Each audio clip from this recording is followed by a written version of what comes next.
कथी तो मुंह के सामने कथी का रखले बड़ा हट भाई। सारा लोग देखा था, चुपचाप आदमी के बच्चा लेखा आरती करबे बे। तो आरती करके कोनो तू हमरा पे एहसान करो तरे का रे, बियाह तो आरती ना करबे। अरे सुन ना, हमरा के ऐसन वैसन मरद ना बुझिए, मारा में के चाटी न लगबू रोए। करवा ले जयमाला।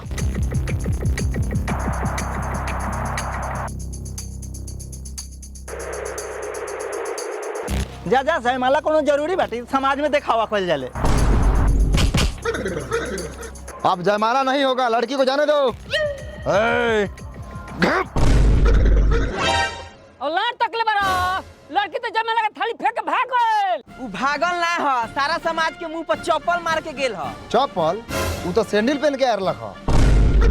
रे सरवा उ कुछ पहन के ओकरा बेहुदा बाप